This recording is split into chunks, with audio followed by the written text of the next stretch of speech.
Hello students, welcome back. Student, आज हम पढ़ेंगे मैथमेटिक्स में आपका चैप्टर 15। इसका टाइटल है प्रोबेबिलिटी। तो पहले प्रोबेबिलिटी का मीनिंग पढ़ते हैं। क्या है प्रोबेबिलिटी? प्रोबेबिलिटी जो है स्टूडेंट, इसमें क्या करते हैं हम, फ्यूचर में होने वाली अनसर्टिनिटी जो है उसको मेज़र करने के एफर्ट्स करते हैं। Probability is a measure of uncertainty.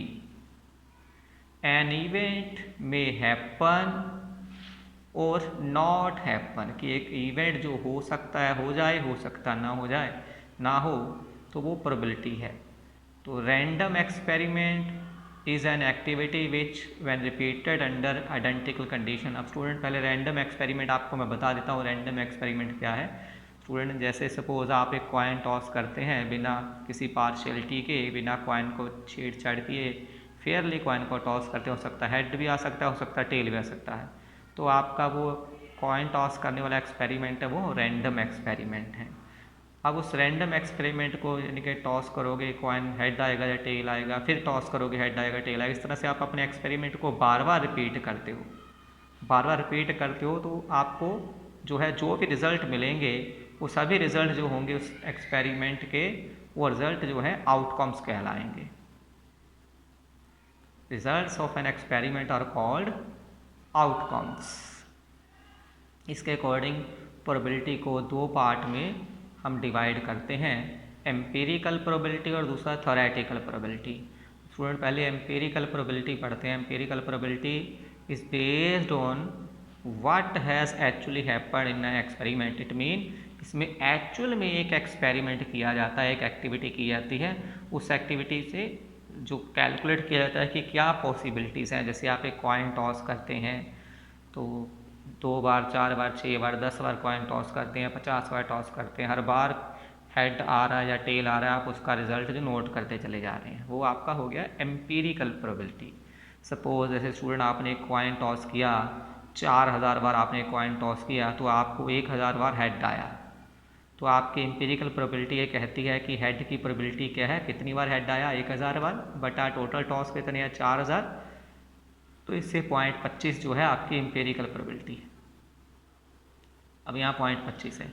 अब अगर आपने 4000 बार टॉस कॉइन किया तो ये रिजल्ट है। अगर आप नंबर ऑफ टॉस इंक्रीज कर दें, आप कॉइन टॉस करते हैं स्टूडेंट जो है 4000 बार नहीं, 10,000 बार कॉइन टॉस करते हैं, कॉइन 10,000 बार टॉस करते हैं, तो उसके बाद आपका मान लीजिए 4800 बार ऐसा हुआ है रिजल्ट में कि आपका जो है हेड आया है, तो आपके हेड की प्रोबेबिलिटी क्या बन जाएगी, 4800 बटा 10,000, तो ये आपका डिवाइड करके 0.8 आपकी प्रोबेबिलिटी, 0.48 आपकी प्रोबेबिलिटी आ गई।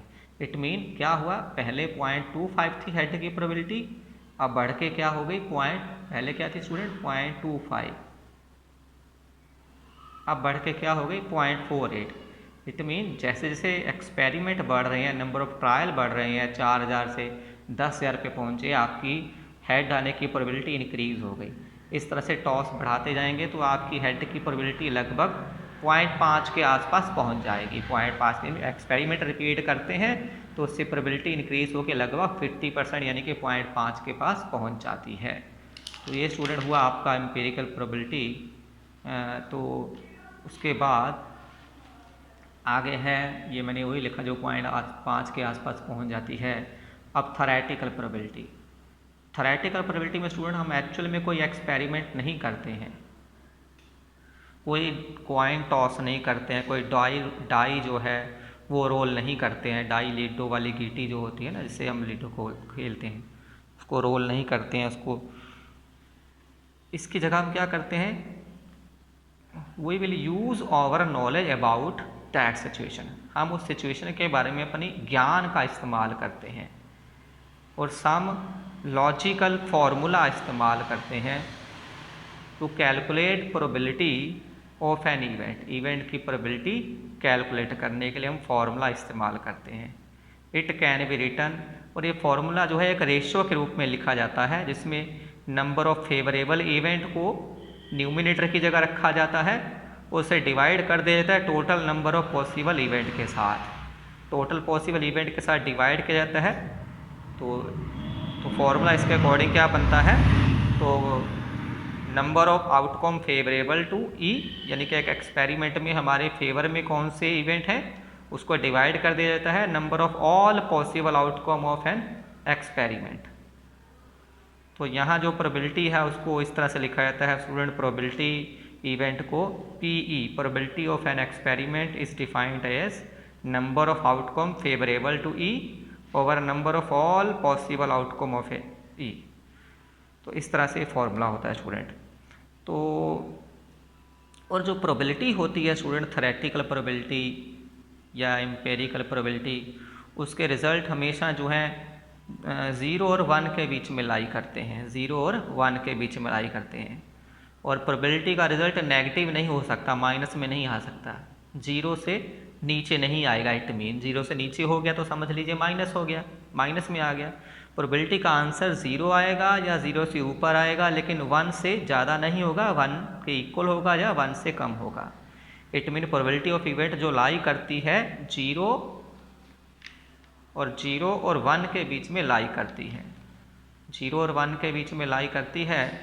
और इफ़ P जो है PE जो है इक्वल 1 है, प्रोबेबिलिटी E एक्सपेरिमेंट की अगर 1 है होने की, इंसिडेंट के होने की प्रोबेबिलिटी अगर 1 है, तो उस इंसिडेंट के ना होने की प्रोबेबिलिटी जो स्टूडेंट होगी वो 0 होगी। तो अब जब किसी एक्सपेरिमेंट की प्रोबेबिलिटी 1 के इक्वल आती है कि हाँ जी उस इवेंट के होने की प्रोबेबिलिटी 1 है, तो ऐसे इवेंट को स्टूडेंट श्योर इवेंट कहते हैं। और अगर किसी इवेंट के होने की प्रोबेबिलिटी 0 हो तो स्टूडेंट उस इवेंट को इम्पॉसिबल इवेंट कहा जाता है। प्रोबेबिलिटी ऑफ श्योर इवेंट जो है, सॉरी, प्रोबेबिलिटी अगर 0 है then E is called an impossible event, तो E जो है इम्पॉसिबल इवेंट हो जाएगा। तो इसी तरह और एक और चीज़ नॉलेज वाली स्टूडेंट याद रखना है कि प्रोबेबिलिटी जो है किसी इंसिडेंट के होने की और या ना होने की, दोनों को टोटल कर दिया जाए तो आपका आंसर 1 के इक्वल आएगा। सपोज जैसे आप एक कॉइन को टॉस करते हैं, तो हम नोट कर लेते हैं यहाँ कि if we toss a coin then probability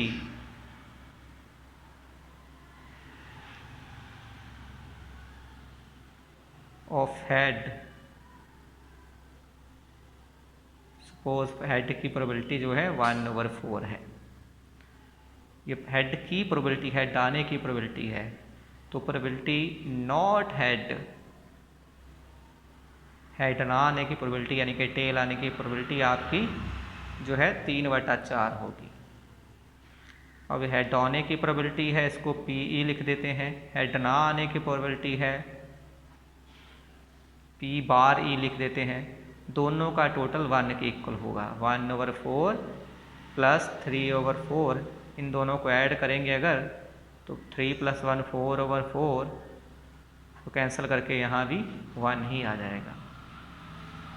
तो इस तरह से जो है एक एक्सपेरिमेंट की जो प्रोबेबिलिटी होने की है, इवेंट के होने की एक्सपेरिमेंट में प्रोबेबिलिटी और ना होने की प्रोबेबिलिटी, दोनों का ऐड करके टोटल कैलकुलेशन जो टोटल एडिशन बनता है, सम बनता है, वो 1 के इक्वल बनता है स्टूडेंट।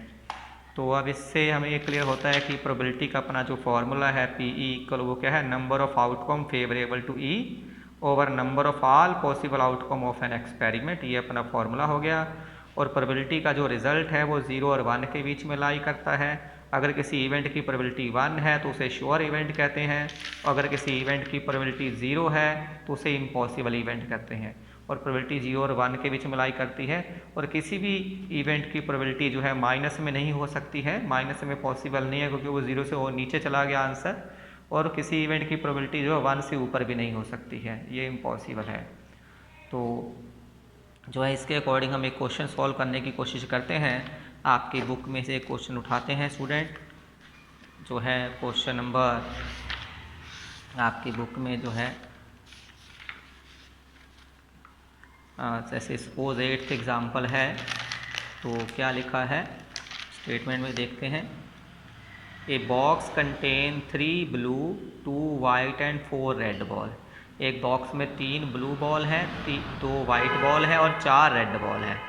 कितनी हो गई? 3 ब्लू, 2 वाइट और 4 रेड। 3 और 2 5 और 4 9 बॉल हो गई, टोटल 9 बॉल हो गई। तो कैसे रिकॉर्ड किया जाएगा, इसे कैसे नोट करेंगे स्टूडेंट? तो वो आपको प्रेजेंटेशन बता देता हूँ। तो पहले हम लिखेंगे number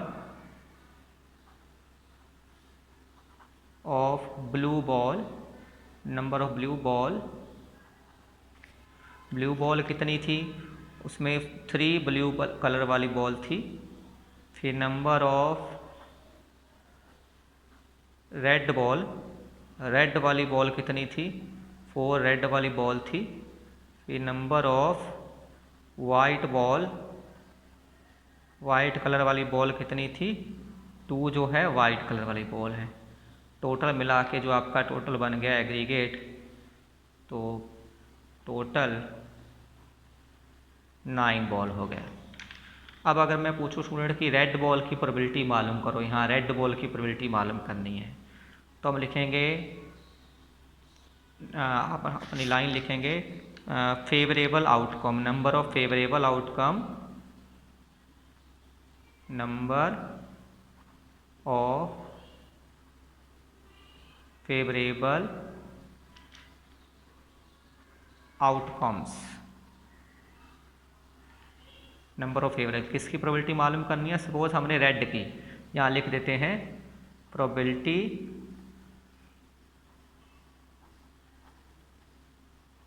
of red ball, number of favourable outcome. Red वाली बॉल कितनी है? 4, तो आपका फेवरेबल आउटकम बन जाएगा 4। उसके बाद total number of possible outcome, total number of possible outcomes. Total ball कितनी हो गई? 9, तो 9 आपकी टोटल बॉल है। उसके बाद हम फॉर्मूला लिखेंगे P E equal probability of experiment equal favourable outcome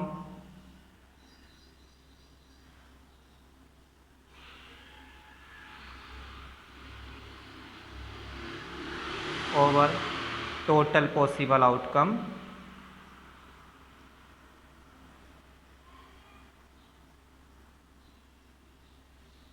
ये आपका फॉर्मूला हो गया। अब रेड बॉल की प्रोबेबिलिटी फाइंड करनी है। प्रोबेबिलिटी ब्रैकेट में लिख देंगे रेड बॉल, कितनी रेड बॉल है, नंबर ऑफ फेवरेबल आउटकम मैंने लिखा था यहाँ पे 4 है रेड बॉल, तो यहाँ 4 लिख देते हैं। टोटल पॉसिबल आउटकम यानी कि टोटल बॉल कितनी है? टोटल बॉल 9 है, यहाँ लिखा हुआ है total number of possible outcome 9, over में 9 लिख देंगे। तो 4/9 चाहे तो अब डिवाइड कर दें, ये आपका आंसर आ जाएगा। इसी तरह से स्टूडेंट यहाँ अगर हम वाइट बॉल की प्रोबेबिलिटी मालूम करना चाहते हैं, वाइट बॉल, तो ये सेकंड पॉइंट हो गया सपोज, जिसमें हम सेकंड पॉइंट हो गया जिसमें हम वाइट बॉल की प्रोबेबिलिटी मालूम करना चाहते हैं। वो रेड वाला जो आपका था फर्स्ट पॉइंट पार्ट मान लीजिए क्वेश्चन का। अब वाइट बॉल की प्रोबेबिलिटी मालूम करनी है, फिर वही number of favourable outcome, number of favourable outcome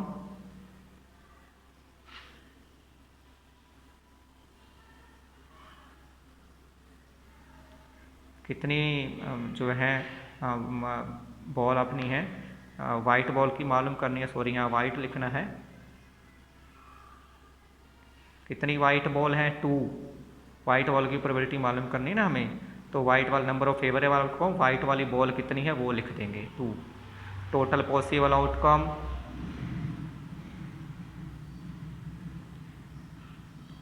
total possible outcomes, total ball कितनी है? 9। उसके बाद फॉर्मूला लिखेंगे probability of E equal favourable outcome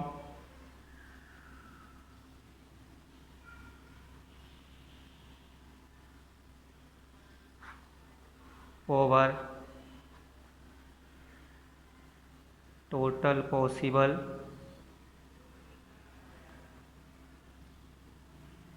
outcomes. ये फॉर्मूला हो गया। यहाँ हम लिख लेते हैं वाइट बॉल की प्रोबेबिलिटी है white ball equal probability of white ball equal favourable outcome. White वाली बॉल कितनी है, वाइट वाली बॉल 2 है, तो 2 आ गया। ये अपना फेवरेबल आउटकम में भी मैंने लिखा हुआ है 2 ओवर टोटल पॉसिबल आउटकम कितनी है, total possible outcome total ball 9, ये ओवर में 9 आ गया, तो 2 ओवर 9 आपका आंसर आ गया। ऐसे भी चाहे आप डिवाइड कर दो, चाहे आप ऐसे ही लिख दें, आपका ये आंसर बन जाएगा 2 ओवर 9। तो इस तरह से आपने क्वेश्चन अटैम्प्ट करने हैं स्टूडेंट।